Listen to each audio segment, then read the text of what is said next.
तो इस वाली वीडियो के अंदर हमने समझा था सांख्य दर्शन क्या है। सांख्य दर्शन के हिसाब से पुरुष और प्रकृति ही वो दो फंडामेंटल रियलिटी है जिसकी वजह से ये पूरा यूनिवर्स आया।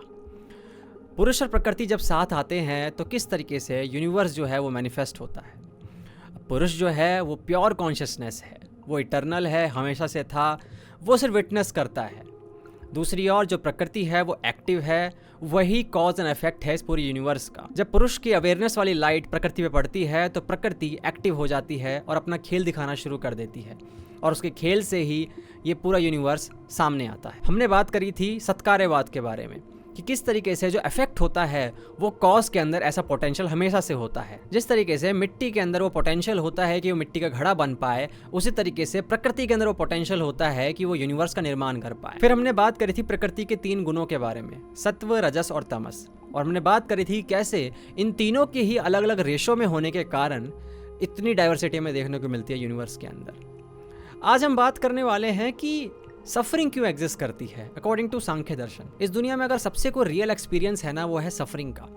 आप सब चीज़ों पर डाउट कर सकते हो, आप सब चीज़ों पर शक कर सकते हो कि ये एग्जिस्ट करती है कि नहीं करती है, लेकिन इस मामले में कि दुख एग्जिस्ट करता है, सफरिंग एग्जिस्ट करती है, इसमें लगभग सारे लोग हाँ भरते हैं। इवन वेस्टर्न फिलॉसफी के अंदर भी ये माना गया है कि भैया दुख तो एग्जिस्ट करता ही करता है, सफरिंग एग्जिस्ट करती है। अब आपको पता है कि इंडियन फिलॉसफी के अंदर ऐसा हो ही नहीं सकता कि सफरिंग के ऊपर बात ही ना हुई हो।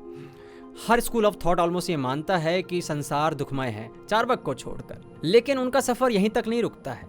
वो सफरिंग की बात जरूर करते हैं, लेकिन सफरिंग से छुटकारा पाने का मार्ग भी दिखाते हैं।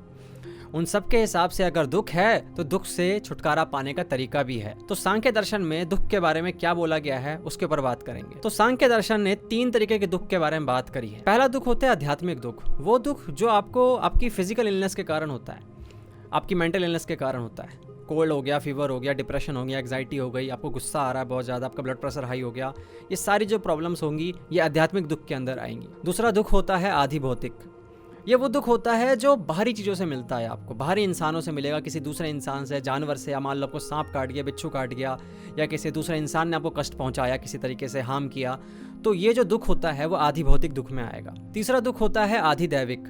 ये वो दुख होता है जो सुपरनेचुरल फोर्सेस के कारण आपको मिलता है, वो चीज़ें जिन पे किसी का कोई कंट्रोल नहीं है। बेसिकली आप किस्मत कह लो, जैसे कि बाढ़ आ गई, अर्थक्वेक आ गया, या फिर सुनामी आ गई, ऐसे कोई नेचुरल डिजास्टर वगैरह आ गए जिसके कारण आपको दुख हुआ, आपको तकलीफ पहुंची, तो ये दुख आदि दैविक दुख में आएंगे। तो सांख्य के हिसाब से ये 3 तरीके के दुख होते हैं, और इन 3 तरीके के दुखों से ही छुटकारा पाना है। अब सांख्य दर्शन वाले बताते हैं कि चलिए मान लीजिए आपने बोला कि हमारी जो आध्यात्मिक दुख है, जैसे फिजिकल इलनेस वगैरह हो गई, आपको कोल्ड हो गया, फीवर हो गया, तो उसको ठीक करने का तो है समाधान हमारे पास कि हम दवाइयाँ वगैरह खा लेंगे, हमारा मेडिकल साइंस भी इतना डेवलप हो रहा है।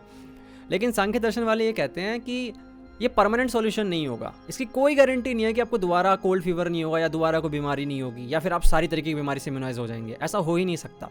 तो परमानेंट सॉल्यूशन ढूंढना बहुत जरूरी है। अब परमानेंट सॉल्यूशन से पहले ये समझते हैं कि सफरिंग एग्जिस्ट क्यों करती है, ये 3 तरीके के दुख एग्जिस्ट क्यों करते हैं। सांख्य दर्शन वाले बताते हैं कि जब पुरुष और प्रकृति साथ है, ये यूनिवर्स बना, बॉडी, माइंड, सेंसेस, अहंकार, ये सब कुछ बने। ये सब कुछ बनने के बाद क्या हुआ, जो पुरुष था ना, वो खुद को आइडेंटिफाई करने लग गया प्रकृति से।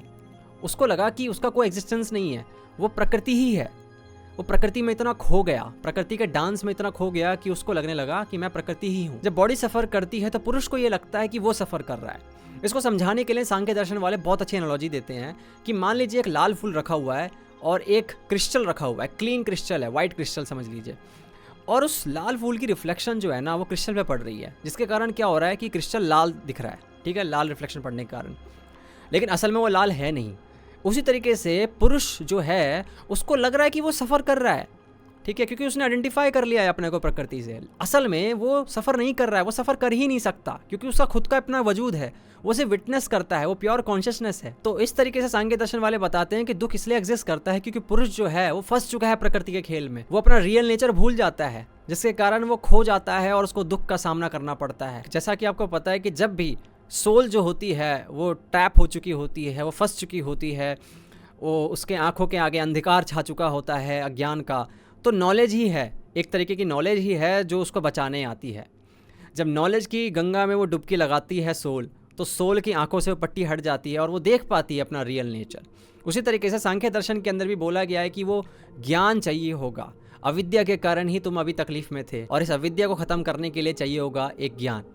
वो ज्ञान ये है कि तुम्हें जानना होगा अपना रियल नेचर, तुम्हें जानना होगा कि तुम ये सब कुछ नहीं हो, तुम प्रकृति नहीं हो, तुम बॉडी माइंड सेंसेस सब कुछ भी नहीं हो, तुम्हारा खुद का एक वजूद है, खुद की एक एग्जिस्टेंस है। जब पुरुष इस ज्ञान को प्राप्त कर लेगा और कंप्लीटली आइसोलेट कर लेगा प्रकृति से खुद को, तो वो कैवल्य प्राप्त कर लेगा।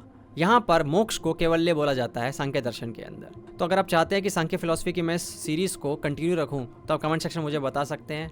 आज के लिए इतना ही। Thank you so much for watching. मिलते हैं अगली वीडियो में, तब तक के लिए ध्यान रखो। Good bye.